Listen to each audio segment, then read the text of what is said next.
안녕하세요. 반갑습니다. 반가워요. 이제 정말로 마지막 프로그램, 그쵸? 동영 모의고사, 그쵸? 마지막 프로그램으로 정말 마무리할 때가 됐어요. 네 번에 걸쳐서 볼 거고요. 문항수로 본다면 160문제잖아요. 그쵸? 어떻게 보면은 문제가 좀 많죠. 그쵸? 그리고 이제 백서는 100문제인데, 그쵸? 저번에 우리 단원별 모고는 20문제, 140문제고. 그쵸? 그래서 개인 취향 따라서 어떤 분은 뭐 단원별 모고 140문제 보는 분도 있고, 백선 보는 분도 있고, 아니면 이거 뭐야, 동영 160문제 보는 분도 있고, 그리고 영 바쁘다 싶으면 그냥 화락탈출 이론 총정리 그거 30문제만 보는 분도 있고, 그렇죠? 그래서 본인의 점수대에 따라 좀 달라진다고 저는 보여져요. 그리고 오늘의 기분 따라서. 그렇죠. 그래서 오늘 오늘 하단 공부는 싫은 것 같아. 그냥 간단하게 전체 좀 보면 좋겠다. 이러면 해독할 때는 꽈락탈출 이론 총정리가 좋은 거고. 그렇죠. 오늘 좀 쭉 뽑아볼까? 이러면 한 100선 정도 쫙 봐도 괜찮고. 그렇죠. 근데 어떻든 주력은 하나 정하면 좋을 것 같아요. 그리고 사실은 너무 시간이 없고 1, 2차 동차로 같이 하시는 분들은 워낙 시간이 없잖아요. 근데 그런 분들은 이 동영모의고사 참여를 하시지만 주로 돌려보는 책은 그냥 꽈락탈출 이론 총정리 거기 있는 것만이라도 정확히 하는 게 순서라고 보시는 거고요. 그리고 만약에 2차만 하시면서 60 이상 나오시는 분들이라고 한다면 뭐 꽈락탈출 이론 총정리는 가볍게 볼 수 있는 거고, 시간 될 때는 뭐다 풀로 백선이나 이런 것들 아니면 가서 볼 수 있게 하면 좋을 것 같아요. 그래서 본인에게 맞는 거 골라서 상황에 맞게 하시면 좋을 것 같고요. 그냥 가장 좋은 건 편하게 들어오는 거 보세요. 그렇죠? 답은 없어요. 뭘 봐도 다 내용은 있는 거니까 본인이 편하게 들어오는 거 그걸 위주로 이용해서 나머지 그냥 보시면 되고, 지금 우리가 동영모의고사 4회 동안 볼 때는 일단 참고서는 기본 그림책이에요. 그렇죠? 뭐 본인이 만약에 꽈락탈출 이론 총정리 보고 싶으면 찾아가면서 보셔도 돼요. 알겠습니까? 알아서 하시면 되고요. 그리고 지금 난이도 같은 것 때문에 많이 염려하시는 분이 있는데, 어저께 노원 같은 경우는 평균이 48.37이었어요. 어저께 요 노원은요. 오늘 일산은 45.85. 그렇죠. 3점 좀 낮아요. 3점 정도가. 그렇죠. 그래서 이제 문제는 좀 어렵다고 느낄 수도 있습니다만, 사실은 이게 제가 매번 얘기했죠. 상급 레벨에 대한 거 10개, 중급 레벨에 대한 거 20개, 하급 레벨에 대한 10개. 대충 지켜놓은 거야, 이거를 내가. 그렇죠? 근데 상급 10개에 대한 부분은 뭐 풀지 말라는 부분이니까 매번 얘기하죠. 신경 쓸 거 없다고. 그렇죠? 얘는 버리고 나머지 이거 잘 보는 게 포인트라고 제가 매번 얘기하는 거죠. 근데 오늘도 지나가면서 많이 봤는데 내가 풀지 말라고 낸 거를 열심히 읽는 분들이 많더라고요. 대표적으로 승강기 문제 같은 거. 뭐하러 읽어요? 근데 말한 적도 없는데. 그렇죠? 그러니까 뭘 읽어 그거를. 그냥 지나가면 되지. 이거 열심히 읽었죠. 열심히 적었잖아요. 봤더니 뭐 시간도 많이 지났는데 뒤에도 안 풀었는데. 그렇죠? 그리고 내가 지나가면서 보면서 저건 아니라고 본다. 뭐 이렇게 뭐 지나갔던 부분이 있고, 그리고 막상 봐봐요. 오늘 문제에서 이따 보시면 알지만 하급이라고 쉬워 보이는데 생각보다 문제가 어려운 게 많아요. 오늘 그걸 느끼라는 거야, 내 얘기. 오늘 문제가 솔직히 말하면 자평을 하자면 국토계획법 문제가 좀 어려웠어요. 앞쪽에서. 어저께도 보니까 국토계획법 반타작이에요. 그렇죠? 전반적으로. 그렇죠? 그러다 보니까 생각보다 국토계획법이 쉽지 않았을 겁니다. 그리고 자꾸 내가 지나가면서 얘기했습니다만 올해 같은 경우는 도시관리계획의 내용인데 공간 재구조화 계획으로 따로 선행하여 결정하는 거를 제가 1번에 따로 물어봤거든요. 근데 그거를 자꾸 도시관리계획이라는 걸로 오해해서 문제를 풀더라고. 공간 재구조화 계획 물어본 건데 이해갑니까? 그 표정이 틀렸나 보다 이런 표정 짓고 있는데 틀렸어. 아파요. 그렇죠? 지금 1번 정답률 40%가 안 나와요. 1번 정답률이. 그래서 오늘 포인트는 뭐냐면 하급 같지만 틀린 거예요. 그렇죠? 하급인데 맞춰야 될 문제를 놓친 거죠. 이런 거를 찾아서 안 틀리게 하는 게 목적인 것이고 10개 이상은 버려도 됩니다. 솔직히 16개는 버리고 와도 문제 없어. 그리고 다시 얘기합니다만 오늘도 1, 2, 3, 4, 5번에 제가 문항 배분을 어떻게 했냐면 정답 수를 7개에서 9개로 배출했어요. 그렇죠? 3개 정답은 8개, 1개 7개, 1개 9개예요. 정답 수가. 그러니까 제가 자꾸 얘기하지만 여러분이 못 푼 문제를 마지막에 가서 없는 번호 골라서 찍어주는 스킬을 이때 연습을 하셔야 돼요. 동영 때 연습 안 하잖아요. 그러면 절대 본시험 가서 못합니다. 그렇죠? 한번 경험을 해봐야 돼. 그리고 이 없는 번호 골라찍기의 신곡으로 맞추는 방법이 뭐냐면 이것저것 모르겠는 거를 대충 찍고 지나가면 안 된다는 거야. 여러분이 절반 정도 가까이만 찍어 놓으면 충분히 효과는 나와요. 16개 이상만 찍어 놓으면 효과는 나오니까 여러분이 볼 때 정확히 답을 모르겠다. 그거를 대충 3번 찍고 지나간다. 이게 아니라 정확히 모르면 놔두라고. 체크하지 말고. 그리고 정확히 알겠는 것만 체크해 놓고 그리고 마지막에 OMR 카드를 보란 말이야. 이해갑니까? 정확히 내가 맞춘 것만 찍어가지고. 그러면 정말 유독 없는 번호가 있다니까? 이해가셨죠? 그리고 나서 못 푼 문제를 봐봐. 그럼 정말 유독 없는 번호의 답이 확률이 있는지 거의 반은 그렇게 맞아요. 그게. 농담이 아니라. 그러면 만약에 내가 마지막에 OMR 카드를 봤는데 20개 풀었는데 2번이 하나밖에 없더라. 그럼 내가 맞춰놓은 게 맞다면 6개 정도는 맞출 수 있는 거야. 6개면 15점이에요. 장난 아니라니까요. 그러면 20개 맞추면 50점이죠. 6개면 65점이 되는 거야. 60점 그렇게 높는 겁니다. 그냥 다 풀어놓는 게 아니에요. 그러니까 제발 좀 본인이 실력으로 풀려고 그러지 말고 이젠 잔머리 쓸 때가 됐어요. 그렇죠? 공부는 할 만큼 했고 내 공부에서는 점수가 안 나온다는 것도 판단할 만큼 판단한 거야. 아직도 기대가 있어요? 이제는 내가 공부해서 맞추는 한계라는 거 알 겁니다. 그렇죠? 그러니까 내가 맞출 수 있는 거 16개, 20개. 나머지는 잘 초이스해서 없는 번호 골라 찍는 신공을 간다. 이게 우리의 목표예요. 그러면 60점 충분히 나와요. 그렇죠? 우리 합격의 목적인 거예요. 내가 또 이런 말 한다고 뭐 강사가 저런 말 하나 싶지만 합격의 목적이야 우리는. 그걸 아셔야 돼. 그러니까 다시 얘기해요. 잘 모르겠는 거 얼렁불렁 아무거나 찍어 놓으면 나중에 없는 번호 골라 찍는 게 전혀 안 맞아요. 그 점 명심하시라고요. 모르겠으면 놔둬요. 체크하지 말고. 이해가셨죠? 됐습니다. 보이게들. 그래서 오늘 문제 좀 봐볼까요? 그러면 일단 딴거집니다. 41분이에요. 그러면 1번 문제부터 우리가 보시면 입안 제한에 대한 부분을 물어보고 있는데요. 분명한 사실은 뭐냐면 이 부분은 100% 나온다는 거죠. 100%예요. 공간 재구조화 계획의 입안의 제한 그리고 공간 재구조화 계획에 대한 내용은 이번에 100% 나와야 되거든요. 그럼 제가 공간 재구조화 계획 얘기할 때 그림책에서 제가 12페이지 그림책 매번 얘기하다시피 뭐라고 했어요?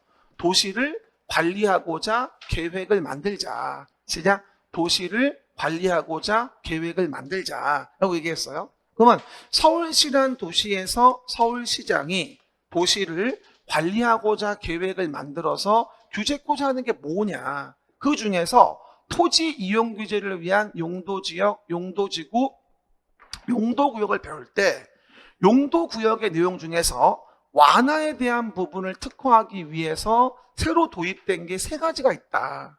용도구역 정할 때는 제수시도 협복입인데 협복입에 대한 부분은 공간 재구조화 계획을 선행하게 돼 있다. 그렇죠? 왜? 완화가 남용될까 봐. 그리고 도시계획설의 입체복합구역이라고 하는 것은 뭐다? 협복과 함께하는 경우에 한해서만 공간 재구조화 계획에 대한 부분을 모아서 우리가 선행해서 만들게 된다. 그럴 때 여기에 대한 부분에 대해서 우리가 공간 재구조화 계획도 입안의 제한이라는 게 가능해지는데 이건 관리계획의 입안전을 물어본 게 아니에요. 공간 재구조화 계획 입안전을 물어본 거지. 그렇죠? 그럼 뭐가 되는 거예요?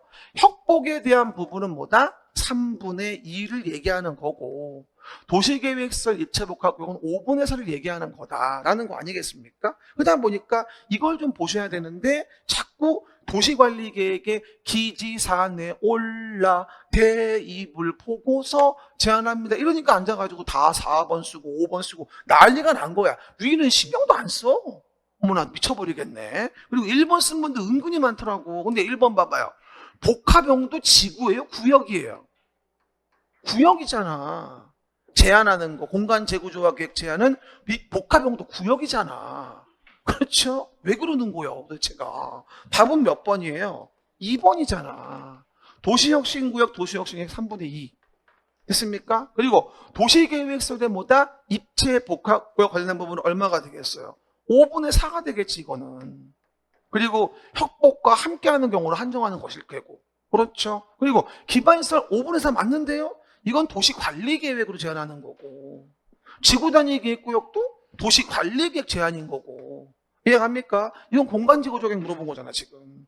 그렇죠. 그래서 꼭 명심하시고 체크해 놓으셔야 됩니다. 제가 오늘 수업하면서도 이거는 꼭 나올 거니까 체크하세요, 알려드릴 거예요. 그러면 그거라도 오늘 챙겨줘야 돼요. 그리고 한 가지 희망된 건 뭔지 알아요? 오늘부터 하루에 한 개씩만 챙겨도 40개 가까이 맞힐 수 있어요. 오늘부터 한 개씩만 건져도 40문제만 건지면 떨어질 수가 없어요. 오늘부터 목표는 뭔지 아세요? 하루에 하나만 건지자. 내가 있는 거에다가. 근데 하나 까먹으면 원점이야. 그래서 하나씩만 건지는데 까먹지 않는다는 전제하에. 그렇죠? 이해하시면 되고요. 42번입니다. 국토교통부 장관이 봐봐. 광역도시 계획을. 시작. 국토교통부 장관이 광역도시 계획을 수립해야 하는 거. 시작. 수립하여야 하는 경우로서 옳은 걸 물어봤잖아요. 이거 나올 때마다 뭐라 그래요? 제가 그림책의 10페이지에서 우리가 광역도시계획 내용을 매번 제가 얘기하잖아요. 그러면 매번 얘기하다시피 광역도시계획의 문제가 나오면 이거는 광역계획권을 정하는 겁니까?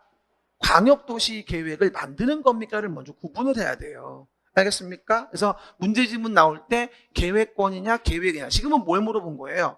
광역도시 계획을 물어봤잖아요, 지금은. 그렇죠? 그러면 결론적으로 뭐예요? 국토교통부 장관이 수립하는 걸 고르래.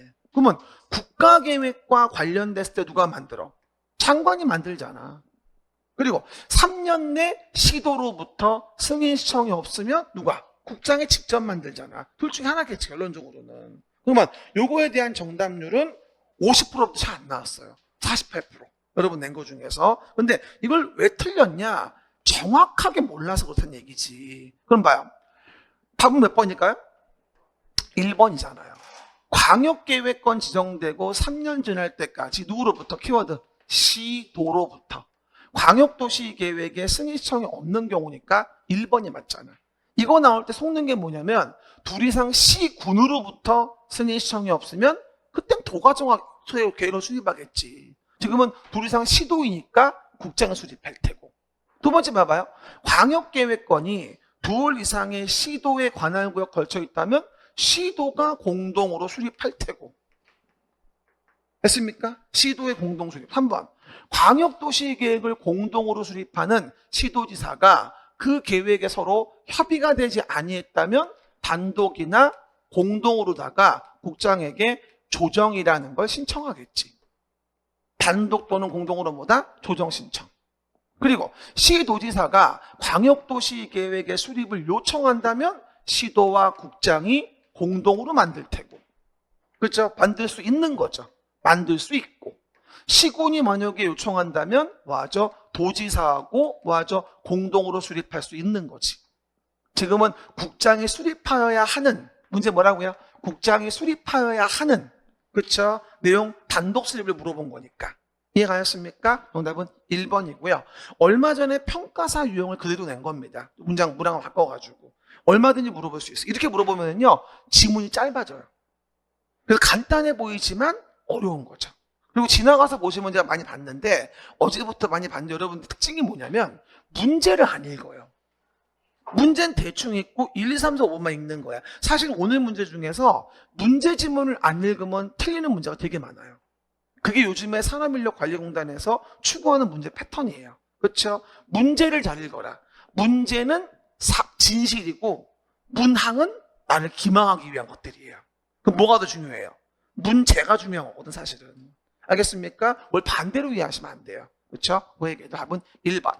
그래서 2번도 정답률이 50% 정도밖에 안 나왔다는 거죠. 3번 문제 대박이에요. 3번 정답률 12%. 어제도 12%. 오늘도 그 정도밖에 안 나왔어요. 그렇죠? 근데 여러분이 이 문제를 틀린 이유는 그림책의 11페이지 오른쪽 위에 보시면 11페이지 오른쪽 위에 봐봐요. 근데 요 문제 포인트는 이거예요. 특별시에 수립하는. 이 말을 안 읽은 거야. 특별시에 수립하는. 그렇죠? 그럼 11페이지 정 가운데 도시기본계획은 특광, 특시, 특도, 시군이 만들고 국장도가 만드는 경우는 없다. 그럼 특별시에 만드는 경우를 물어본 거고 가운데 밑에 본다면 특별시장은 큰 도시니까 승인받지 않는다. 그리고 오른쪽 위 수립 제외. 수립 제외는 누구야? 조그만 시군이잖아. 도 밑에 있는 시군일 때 수립 제외가 있는 거지. 특별시가 수립 제외가 어딨냐고. 어딨어. 지금 보니까 2번이 답이구나. 이제 알겠지. 뭐라고요? 봐요. 첫 번째 봐봐요. 답이 없는 거야. 분명히 이게 답이 없어. 앉아가지고. 기본계획은 특별시 및 생활권에 이제 관할구역에 만들 수도 있고 관할구역의 일부인 생활권에 만들 수도 있잖아. 지금은. 이해갑니까? 특별시 및 생활권. 특별시는 뭐야? 관할구역 및 생활권. 특별시 안에 일부 동북, 동남, 서북, 서남. 이해갑니까? 생활권별로 계획 만들 수 있잖아. 그럼 기본적 공간구조와 장기발전방 제시하는 종합계획이 되어질 것이고, 그리고 관할구역의 전부에 대해서 광역도시계획이 수립되어 있고 당의 광역도시계획에 기본계획 내용이 모두 포함되어 있다면 수립하지 아니할 수 있다. 맞는데 이런 분이 있지만 특별시는 수립 제외가 없어요. 조그만 시군, 도 밑에 시군일 때 수립 제외가 있는 거지. 됐습니까? 답은 2번이에요. 그래서 정답을 못 맞췄고 오답으로 가장 많이 쓴 게 여러분이 3번하고 4번을 많이 썼는데 그동안에 제가 3번 답을 많이 냈잖아. 그래서 그냥 3번쯤인가 보다라고 귀소 본능이 발휘된 거죠. 근데 내용을 봐야 될 거 아니야. 특별시장은 생활권 계획을 따로 수립할 수 있잖아. 좀 구체적 지침을 주기 위해서 생활권별로. 그러면 도시관리계획의 생활권 계획을 포함한 도시기본계획에 보다 당연히 관리계획은 거기에 부합해 줘야 되겠지. 이해갑니까? 기본계획이 지침을 받아 관리계획 만드는 거잖아. 그러면 생활권 계획을 포함해서 도시기본계획에 기본계획과 생활권 계획 부합하게 관리계획 만들어줘야 하는 거니까 맞잖아. 그렇죠? 그리고 네 번째, 특별시장이 만들었으면 큰 도시니까 따로 뭐가 되죠? 기본계획에 대해서 승인을 받아야 할 이유는 없는 거고. 11페이지 가운데 밑에 특광, 특시, 특도는 승인이 없다. 시군이 만들었을 때만 도의 승인을 받는다 아닙니까? 그렇죠? 그리고 내용에서 5번 특별시장은 5년마다 기본계획에 대한 부분에 대해서 타당성을 전반적으로 재검토하여 정비해줘야 한다고 나와 있는 부분인 거죠. 5년마다 재검토. 알겠습니까? 그 내용들. 그래서 뭐가 돼요? 정답은 2번이 되어지겠죠. 그래서 요거 많이 못 맞췄어요. 요건 내가 작년도 드린 문제인데 요번에 생활권 계획 때문에 고쳐놨어요, 제가요. 저는 대부분들이 동형모의고사도 한 70%는 바꿔요. 문제를요. 똑같이는 안 냅니다. 왜냐면 공법은 그럴 수밖에 없어. 개정된 것 때문에 똑같이 못 냅니다. 지금 제가 많이 바꿨어. 생활권 계획 내용이 들어가는 바람에. 그래서 오늘 문제가 되게 좋은 것 같아요. 그래서 오늘 것만 제대로 돌려서 봐도 나쁘진 않은 것 같아. 그렇죠, 여러분? 그 얘기했다. 그 다음에 내용에서 몇 번? 4번 문제 볼까요? 44번. 기반시설과 관련된 설명입니다. 라고 나와요. 그래서 내가 틀린 거라고 나오게 되겠죠. 일단 이 내용은 정의상으로 보면 그림책에 9페이지에 나와 있잖아요. 9페이지에. 기반시설, 도시계획시설, 도시계획시설 사업. 시작. 기반시설, 도시계획시설, 도시계획시설 사업. 정 가운데 있죠. 그럼 봐봐요. 첫 번째. 틀린 건데요. 기반시설 중에서 도시관리 계획으로 계획하여 결정한 게 뭐야? 그게 바로 도시계획시설이지. 9페이지 가운데 밑에 있듯이. 기반시설 중에서 광역적인 정비 체계가 필요하다. 이게 바로 뭘까? 그게 바로 광역시설이지. 그래서 둘 이상의 시도의 관할구역 걸쳐 있는 경우에는 광역계획권을 정한다. 계획권이니까 국토교통부 장관. 이란 자가 정한다. 그렇죠? 맞잖아. 그 10페이지에 있듯이. 근데 제가 예전에 이거 여러 번 얘기했는데 일단 봐요. 32페이지 그림책에 가운데 위에 좀 봐봐요. 32페이지 그림책의 가운데 위에를 보면 제가 요번에 약간 좀 신설된 것도 있고 보시라고 했는데 제가 요거 얘기하면서 음마아파트 밑에 GTX-C가 지나간대요. 이런 말을 했었어요. 그리고 우리 집 위에 22,000V 고압선이 지나가요. 이런 경우일 때 당연히 토지 소유자들은 소유권 행사에 뭘 받게 되죠? 제한을 받게 됩니다. 그러면 소유권 행사에 제한을 받는 자에 대한 보상에 대해서는 뭐라고 했죠? 내가 따로 법률로 정한다. 전기사업법이나 도시철도법 같이 따로 법률로 정하는 거지. 이 보상과 관련된 부분에 대해서 조례로 정한다는 말을 의미하는 건 아니라는 거죠. 조례로 정한다? 아니라고요. 이 보상 관련된 부분에 대해서 이거를 지자체 조례를 위임하게 되면 분쟁이 많아지겠죠. 알겠습니까? 또 한 신설된 거 또 하나.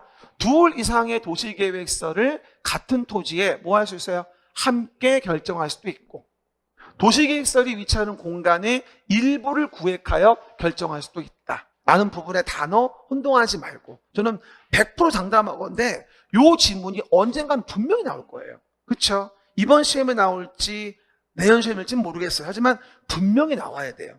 오랜만에 새로 들어온 지문이거든 이게. 뭐 때문에? 도시계획시설 입체 복합구역 들어오면서 같이 유동적 설치할 수 있게 들어온 부분입니다. 뭐라고요? 둘 이상 도시계획서를 같은 토지에 함께 결정. 같은 토지에 함께 결정. 그리고 도시계획설이 위치하는 공간의 일부를 구획하여 결정. 알겠습니까? 할 수도 있다라고 설명드릴 수 있겠죠. 그러면 이 문제에 대한 정답은 그럼 몇 번? 이제 3번인 걸 알 수 있을 거예요. 도시계획서를 지하에 설치하는 경우 토지의 소유권 행사에 대한 부분에 제한을 받는 자에 대한 보상에 대해서는 조례가 아니라 따로 법률로 정한다. 시작. 따로 법률로 정한다고 해서 우리가 언급되어지고, 그 다음 네 번째, 지구단위 계획에 가면, 시작. 지구단위 계획에 가면 기반시설의 배치 규모, 기반시설의 배치 규모에 관한 사항이 포함되어야 하죠. 제가 29, 30을 매번 얘기하듯이. 됐습니까? 뭐라고요? 지구단위 계획에 반드시 포함되어야 한다. 기반시설 배치 규모, 건축물 용도 제한, 건폐 용적률, 높이의 최고 최저한도와 관련된 부분은 지구단위 계획에는 반드시 포함되는 내용이구나라고 제가 매번 여러분에게 설명을 드렸었죠. 그렇죠? 28, 29페이지에서 그 얘기. 그리고 31페이지에 32페이지에 국가계획으로 설치하는 광역설은 그 광역설 설치관리 사업 목적으로 하여서 다른 법률에 따라 설립된 법인이 설치관리할 수도 있다. 요거 나올 때 주의할 거. 무조건 국장이 설치관리해야 한다는 건 아니라는 거죠. 그렇죠? 그래서 국가철도공단을 별도로 만들어서 KTX나 GTX 같은 거 설치관리하는 거 보면 알 수 있는 거죠. 알겠습니까? 32페이지 오른쪽에 제가 얘기했던 부분인 거예요. 여러분 솔직히 물어봅시다. 문제를 딱 보면 이제 그림책에 몇 페이지를 봐야 되겠다 대충 나오죠. 아직은 안 나오는 걸로, 한 달 남았으니까 조만간 나오는 걸로. 그렇죠? 그러면 두 팔 좀 들어보세요. 게지게 좀 피고. 몇 문제 안 풀었는데 피곤하죠? 그렇죠? 목 좀 돌리고. 지금 44번은 그래도 한 70% 나왔어요. 그죠? 많이 봐서. 45번도. 근데 45번도 생각보다 별로 안 나왔어요. 절반밖에 안 나왔더니 이것도. 그러면 45번은 그림책의 41페이지 봐보세요. 41페이지 보시면 개발행위 허가와 관련된 부분에서 우리가 성장관리 계획을 만들어서 성장관리 계획대로 건축물을 지었어. 어떻게 해서? 성장관리 계획 어떻게 해서?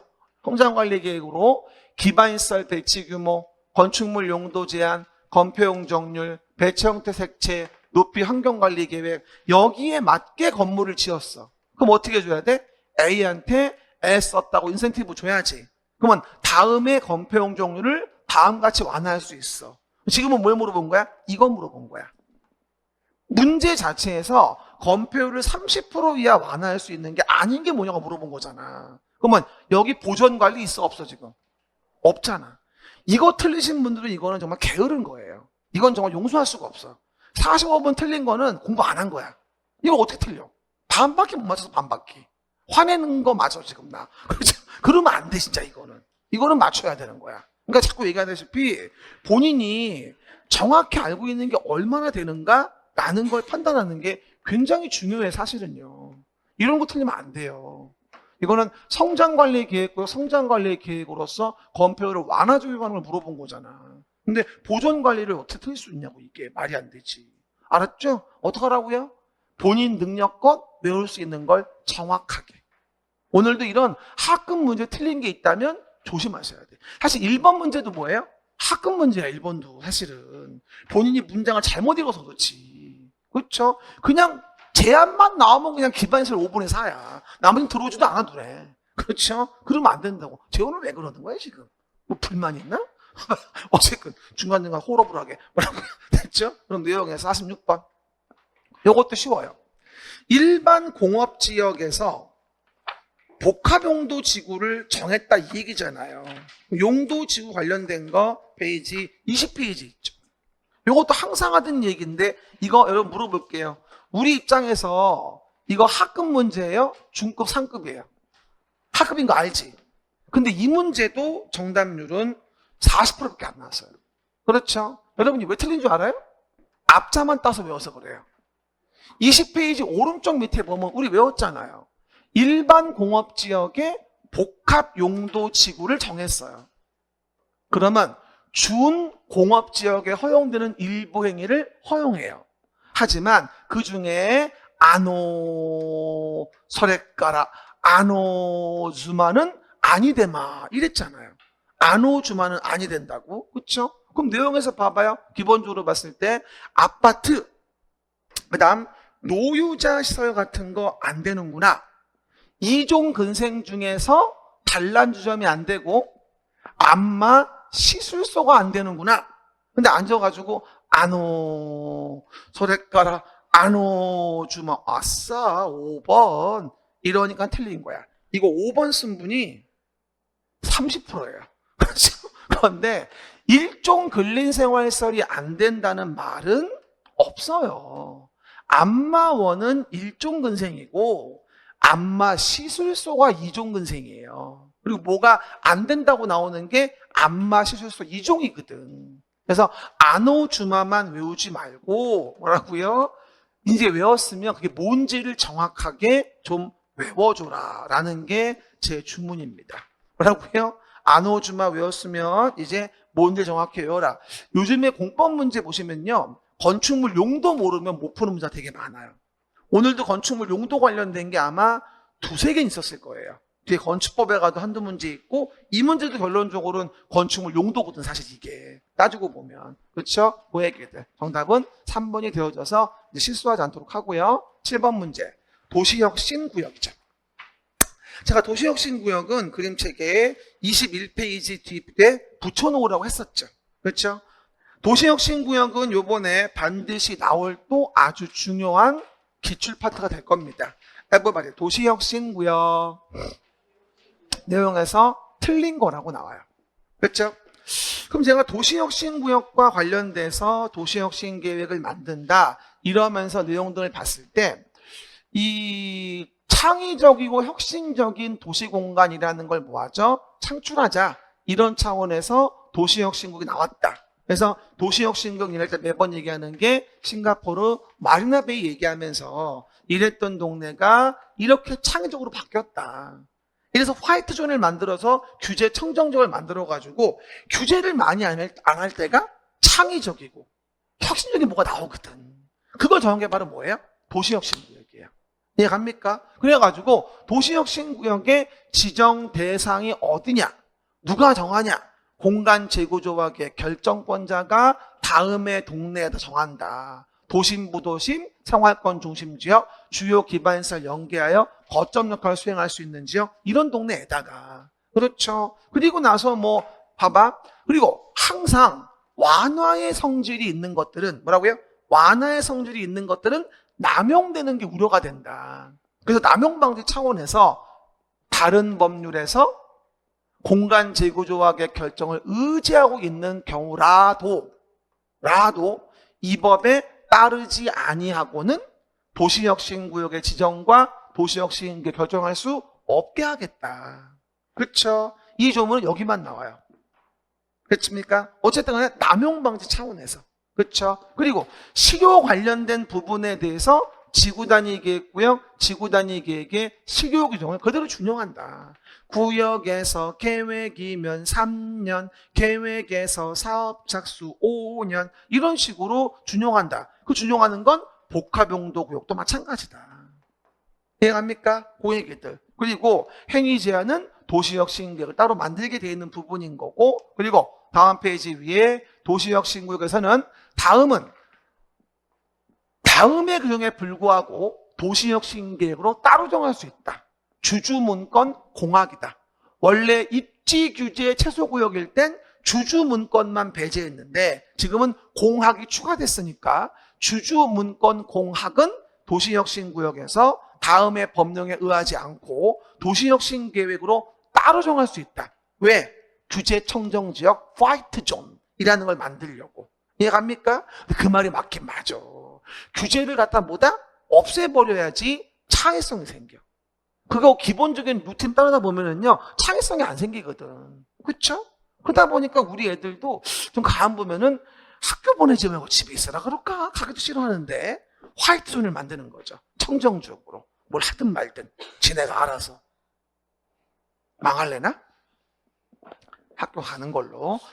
그리고 도시혁신구역에 대한 부분에 대해서는 뭐가 되어지죠? 특별건축구역은 간주한다고 했죠. 하지만 반대는 안 돼요. 됐습니까? 협복특이죠. 도시혁신구역, 복합용도구역 지정되어지면 특별건축구역 간주한다. 반대는 허용할 수 없다. 왜? 다른 법에서 우리 법을 의지할 수 없게 하는 거거든. 왜? 남용될까 봐. 이해가셨죠? 그런 부분들이에요. 그럼 우리 내용에서 문제 보시면 1번.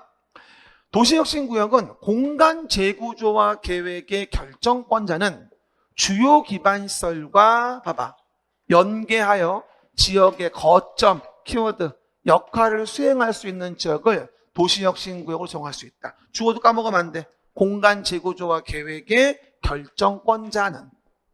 도시혁신구역하고 복합용도구역은 공간 재구조화 계획의 결정권자는이라고 나옵니다. 주어가. 이해가셨습니까? 그리고 나서 도시혁신 계획에는 건축물의 건폐율, 용적률, 높이에 관한 사항이 포함되어야 하고, 그리고 다른 법률에서 공간 재구조화 계획 결정을 의지하고 있는 경우에는 도시혁신 계획으로 결정된 거로 볼 수 없어요.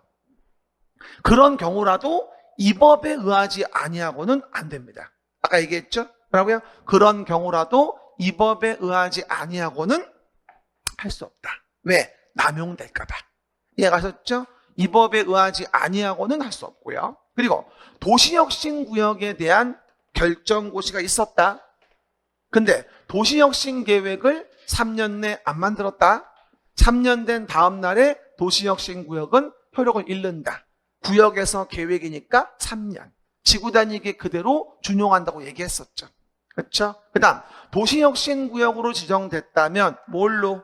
특별건축구역이라는 것으로 지정된 걸로 간주하는 거 맞죠? 협복특을 간주한다. 시작. 협복특을 간주한다. 그렇죠? 그리고 여러분 오늘 다시 얘기하는데 점수 나온 거 너무 속상해하지 마세요. 그렇죠? 오늘 뭐 점수 안 나왔다고 막 벌써 기분이 안 좋아진 것 같은데 1번 문제 풀 때 화사했던 얼굴은 사라지고 점점 얼굴이 썩고 있어요. 왜? 맞는 게 없는 것 같은 거니까. 근데 괜찮아요. 지금 많이 맞추면 뭐하냐고. 여러분 내가 여러분 기분 맞춰주려고 다 맞추게 아주 쉬운 문제로 일관했다. 그게 좋을 것 같아요? 좋을 것 같다고? 그건 아니야. 지금은 공부를 해야 되겠다는 마음을 느껴야 될 시기고, 그리고 공부에 대한 응용을 해줘야 돼. 동영모까지 응용을 안 해주면은 시험가 다 틀립니다. 오늘 왜 틀린 거예요? 시험장 가서 안 틀리려고. 그렇게 이해하시면 돼. 점수 아무 상관없어. 지금 공부하는 거니까 괜찮아. 30점도 괜찮고 20점도 괜찮아. 근데 어디 가서 얘기하시는 근데 우리끼리 얘기하는 거야. 우리끼리. 그리고 또 하나 80점 나온 분들 80점이야 이러지 마요. 마이너스 20점 하셔야 돼요. 알았죠? 시험장 가면은 이렇게 아는 문제만 나오는 게 아니거든요. 60점 나오신 분들은 그냥 그 점수로 아시면 되고요. 40점 나오신 분들은 더하기 20점을 하세요. 60점 나올 거예요. 왜? 앞으로 한 40일 남았잖아요. 올릴 수 있어요. 결국은 60점으로 수렴되어집니다. 정말로 그래요. 시험장 가면 아주 잘하던 분들도 60점대. 못하신 분들도 막판에 땡겨주면 60점대. 원래 60점은 60점대. 원래 그래요. 그렇죠? 그러니까 염려하지 마세요. 다 될 거니까. 지금 나오시는 분들은 다 성실하게 나오시는 분들이니까 될 거예요. 걱정하지 마시고 48번 봅시다. 자, 요것도 여러 번 얘기했는데 이 문제는 많이 맞췄더라고. 하도 얘기해가지고. 그렇죠? 그래서 우리가 지구 단위 기획자가 얘기할 때 28, 29페이지에서 29 오른쪽 밑에 내가 얘기했던 거죠. 봐봐요. 일단 지구 단위 계획으로 완화할 수 있는 건폐율, 용적률의 최대 한도가 얼마냐. 시작. 지구 단위 계획으로 도시 지역의 외의 지역에 지정되는 용도지역 개발진흥지구에서 건폐 용적률의 최대 한도가 얼마냐. 그렇죠. 그건 뭐예요? 건폐율은 얼마? 원래 150%. 1.5배를 못 넘고. 그 다음에 용적률은 뭐가 됩니까? 200%를 못 넘는 게 원칙이다. 도시가 됐건 도시외가 됐건. 제가 29 오른쪽 밑에 얘기했죠. 하지만 요번에 개정된 게 있어가지고 뭐라 했어요 제가? 계획관리 지역에 지정된 산업유통개발진흥지구에다가 여기에다가 지구단위 계획의 구역을 정했다면 계획관리지역의 산업유통개발진흥지구는 60%까지 건폐율을 할 수 있다고 완화됨으로 인해서 지구단위 계획으로 건폐율을 1.5배까지 완화하면 90%가 되버린단 말이에요. 너무 높잖아 그거는. 그래서 120%로 이번에 좀 개정됐다. 그렇죠? 계획관리지역의 산업유통개발진흥지구에다가 지구단위 계획 정한 거에 요 단서가 추가된 겁니다. 저는 이것도 느낌이 아주 좋아요. 언젠가 한 번은 반드시 물어본다고 생각합니다. 올해 시험 나온다면 대박이고. 이해가셨죠? 어쨌건 도시가 됐건 도시외가 됐건 건폐 용적률의 완화 비율은 건폐율은 150%, 1.5배 최대, 용적률은 200% 2배 최대인데 건폐율만큼은 계획관리지역의 산업유통개발진흥지구였다고 한다면 거기에 지구단위 계획구역일 땐 120%까지. 왜? 이미 계획관리지역의 산업유통개발진흥지구는 60%까지 완화하는 걸로 앞에서 바뀌었거든 이게. 같이 바뀐 거야 이게. 그래서 뭐가 돼? 60%에 대한 부분에 1.2배를 곱해주면 어떻게 돼? 곱해주면 72%까지 가능하구나. 됐습니까? 그렇게. 그래서 확인해주면 정답은 150%, 200%, 120%니까 정답은 4번이라고 내용 이해할 수 있겠죠. 그렇죠? 그래서 요거는 그래도 많이 맞췄어. 어려운 문제인데 세상에 90%. 본인이 틀렸으면 10명 중에 1명인 거야. 그렇죠? 쉽지 않은 거지. 여긴 아닌가? 틀린 사람. 다 맞은 한 명 있구나. 봐봐요. 그래서 오른쪽 위에 내용증을 봐봐요. 됐고요. 그럼 내용에서 보시면 이제 49번입니다. 요 문제 좀 어려운 상급 문제예요. 솔직히. 어려운 문제인데 32페이지부터 보시면 되겠죠. 그림책은 32페이지부터. 이건 제가 두 가지를 물어본 거야 지금요. 뭐냐면 도시계획 시설 자체에 대한 부분을 물어봤어요. 일단. 그러니까 32페이지를 물어본 거지. 그리고 광역시에서 한국전력공사가 시행하는 도시계획시설 사업. 이건 33페이지를 물어본 거고. 같이 물어본 거야. 32하고 33을 같이 물어본 거지. 내 말 때 뒤에 되겠죠? 그럼 첫 번째 봐봐요. 그럼 봐봐. 그 규모는 뭐라고 나와 있죠? 100만 제곱미터이고. 요걸 읽었었어야 돼. 100만 제곱미터. 이거 안 읽었지? 200만을 초과하는 도정택 경공청은 공동구를 설치할 의무가 있죠. 시행자가. 그럼 100만이면 설치 의무가 없잖아요. 그리고 실시계획 인가 등 상당한 절차는 거치지 않았으니까 매수 청구할 수 있겠죠. 장기미 집행됐을 때. 열대치고 매수 청구. 그리고 설치 의무자가 한국전력공사고 관리 의무자가 광역시장이니까 다르면 누구에게? 설치 의무자에게 매수를 청구하니까 한국전력공사한테 매수를 청구하면 되는 겁니다. 이게 원래 토지주택공사가 나오던 문제인데 요번에 전력공사도 시행자가 될 수 있는 거니까 바꿔놨어요 내가. 1번 봐봐. 답은 몇 번? 1번이야. 30이 가운데 위에 있는 거. 효율적인 토지 이용을 위하여 둘 이상 도시계획서를 같은 토지에 함께 결정할 수 있다고 신설된 지문을 내서 1번 답인 거고요. 두 번째, 200만을 초과하는 도정택 경공청, 도청 이전 신도시 사업을 시행한다. 그럼 시행자가 내용에서 공동구를 설치한다. X. 100만밖에 안 되기 때문에 200만을 초과해야 되는 부분에 대한 것으로서는 그럴 이유가 없죠. 이해갑니까? 이건 도시계획설 32페이지 물어본 겁니다. 그렇죠? 공동구는 뭐 언제나 물어보는 거라. 그리고 3번. 도시계획설 사업의 시행자로 지정받으려고 한다. 누가? 한국전력공사가 시행자니까 위에. 이해갑니까? 그럼 어떻게 돼요? 3분의 2 이상의 토지를 소유한다? 이런 요건 필요 없죠. 33 저항 가운데 보시면 공공의자는 지정받을 때 소유 동의 요건이 없다. 그런 적 어디 갔어? 안 가져왔어? 환장하겠다. 뭐라고 확인해 보시고요. 그 다음에 네 번째.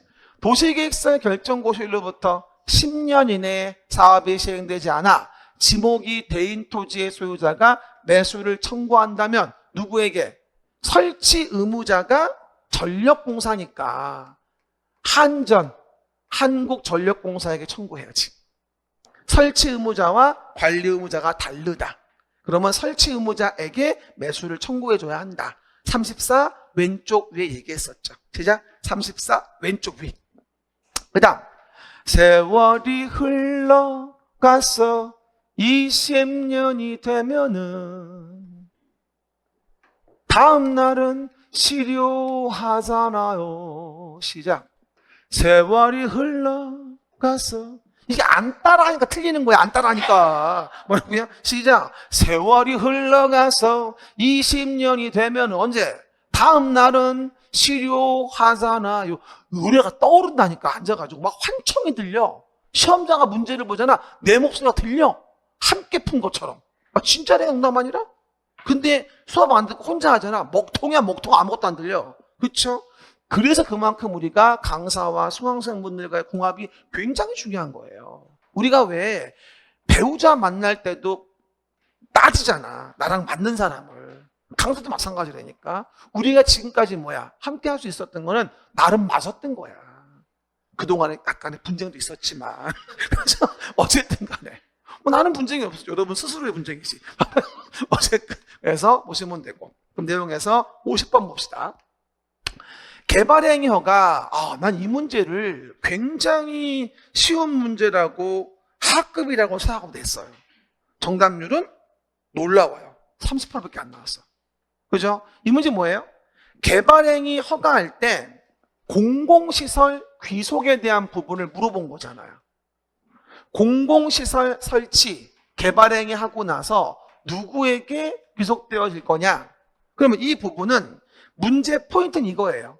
행정청인 자가 개발행위 허가를 받아서 개발행위 하면서 공공시설 설치를 했다. 그리고 종래의 공공시설을 누구에게 귀속시킬 거냐. 이 두 개를 동그라미 안 했으면 이 문제는 틀릴 수밖에 없어요.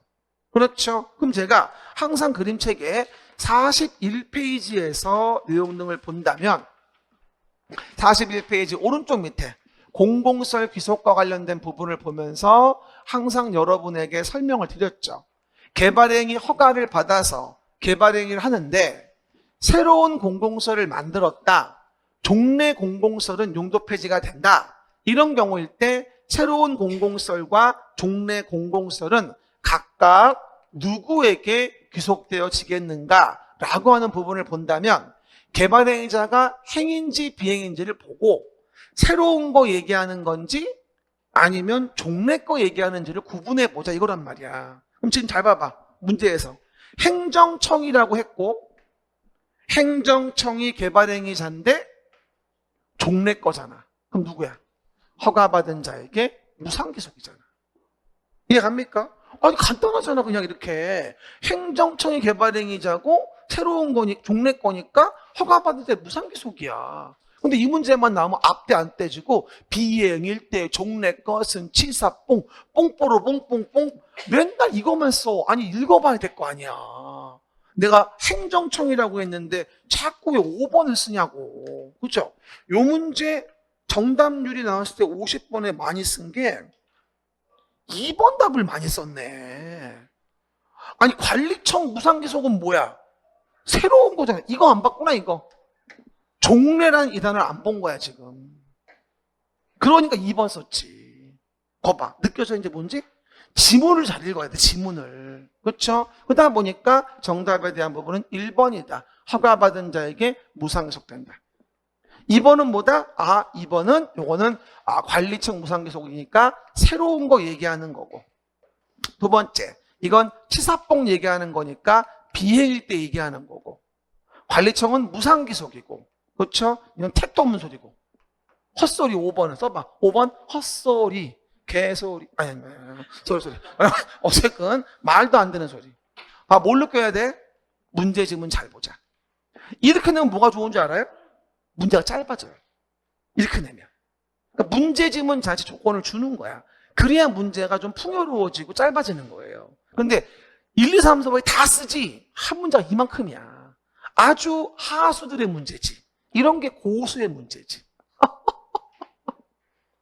또 재수없다. 어쨌든 친구도 없고 외로워요. 51번. 저번에 우리 애들한테 내가 맨날 그러거든. 아빠는 친구가 없어. 재수 없어서 이런단 말이야. 학교 가다가 주말에 나갈 때 어디 가니? 딸내미가 친구 만나다가 친구 없다며. 친구 같은 애가 있어. 그래서 재미없네. 그러면 42페이지, 43페이지 봐봐요. 42, 43. 특별시의 기반시설 부담구역에 대한 설명이다. 옳은 것은.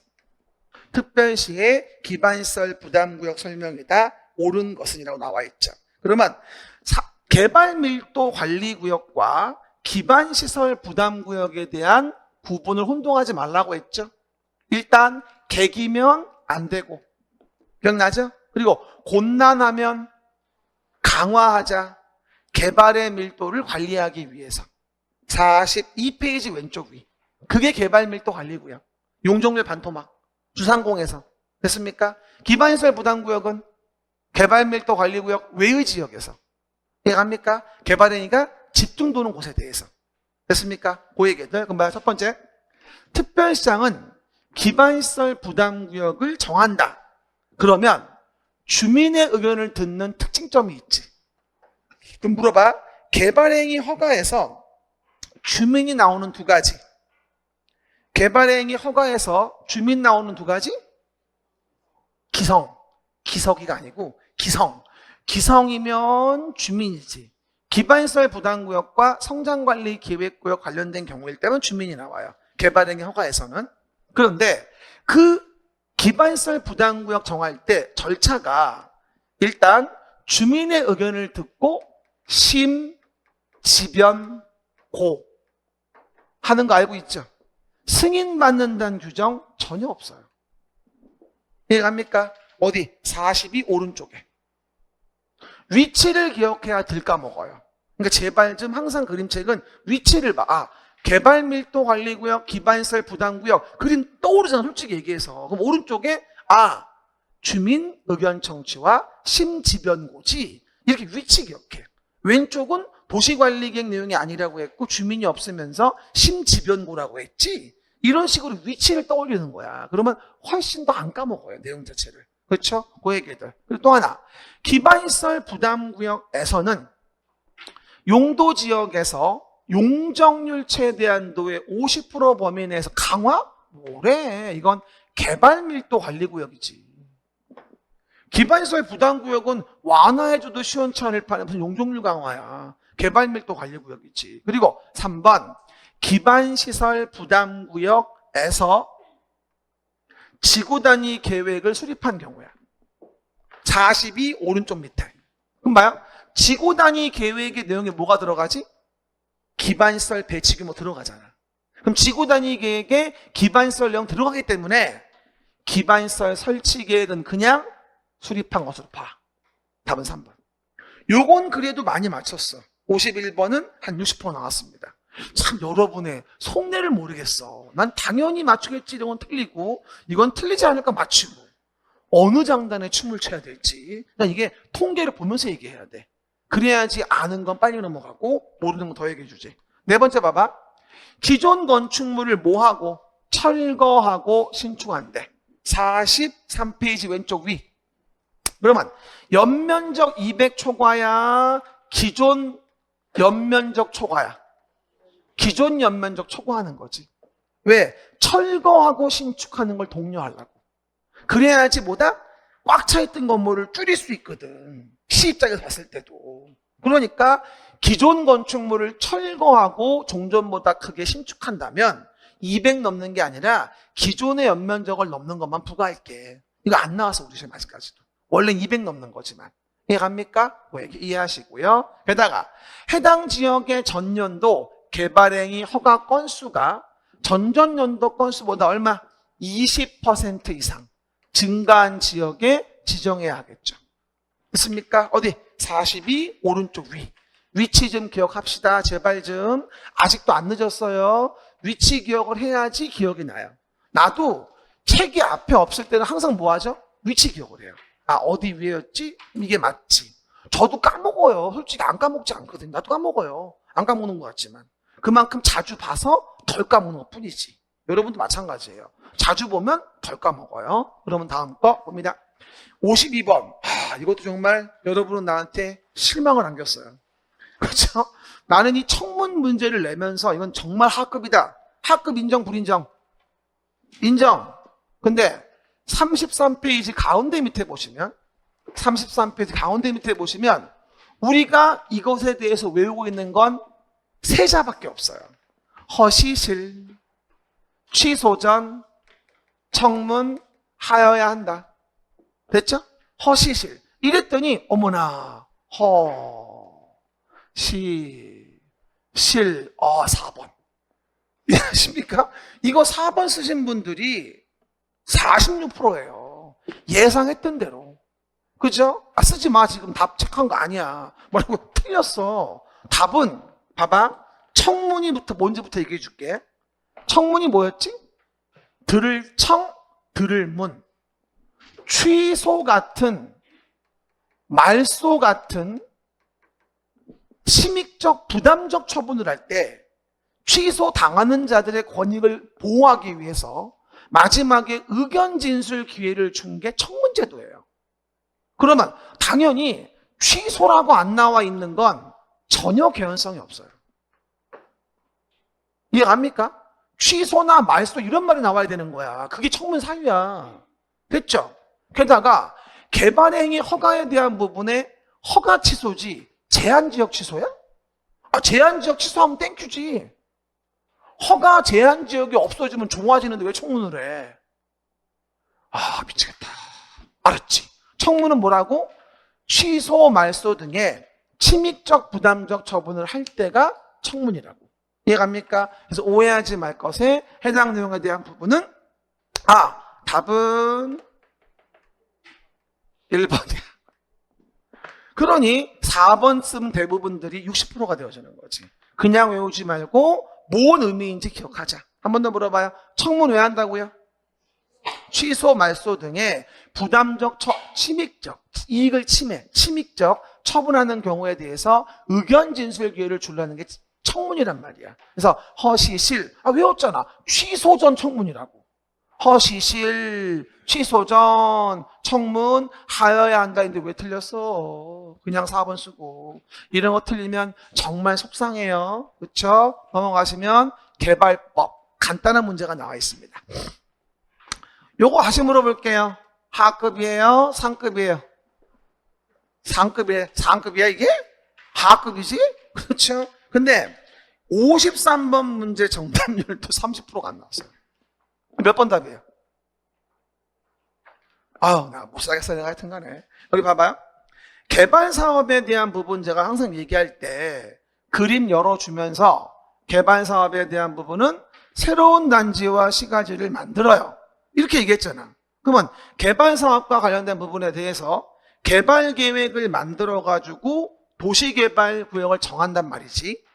그리고 시행자 누군지 봐서 실시계획 만들고 사업을 시행하지. 여기 써져 있잖아.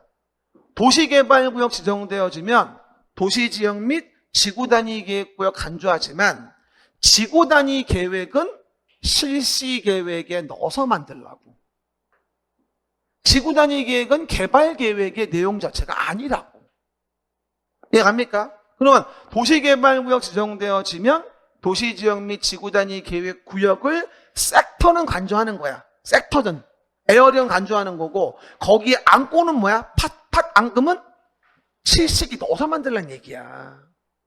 지구 단위 계획 내용 말해봐. 기반시설 배치 규모, 건축물 용도 제한, 건폐용 종률, 높이의 최고 수준들은 뭐야? 실시계획에 넣어라. 그리고 실시계획은 개발계획에 부합해야 한다. 이 얘기였잖아. 여러분이 이걸 틀린 거는 충격적이었어요. 내용을 이해 못한 거야. 49페이지 오른쪽 위에 있죠. 49페이지 오른쪽 위 개발계획의 내용. 여러분이 이 문제가 나오면 대부분 뭐만 하시는지 알아요? 구역 정한 다음에 내용에 포함시키는 거. 그거만 기억해, 사람들이. 어디? 한 번 더. 49 오른쪽 위 5, 6, 7, 8만 알지 말고 전반적인 내용이 뭔지. 개발계획에 뭐라고 나와요? 개발구역의 명칭, 위치, 면적, 지정 목적 기간, 시행자, 시행 방식, 인구 수용 계획, 토지 이용 계획, 교통 처리 계획, 환경 보전 계획 같은 거 다 개발계획 내용이고, 지구 단위 계획은 개발계획 내용일 리가 없다는 거예요. 이해가시겠습니까? 그래서 내용들 정리해 보시면 충분히 이해할 수 있겠고, 나머지 인구 수용 계획이나 개발 사업의 시행 방식, 시행자, 그리고 순환 개발 등 단계별 사업 추진, 이건 모두 되죠? 구역 정한 다음에 계획에 포함할 수 있는 내용이기도 하고, 만약에 이 문제에서 도시개발 구역 지정된 후 개발 계획에 포함시킬 수 있는 내용을 고르시오. 그럼 5번이 답이었겠지. 그렇죠? 근데 이거 정답은 5번 승분이 많아요. 이게 53번이죠. 5번이 20%, 4번이 31%. 4번 왜 썼어? 뭐라고? 찍은 거구나. 그 정도. 어쨌건. 그다음에 54번부터는 쉬었다가 2교시 얘기합시다.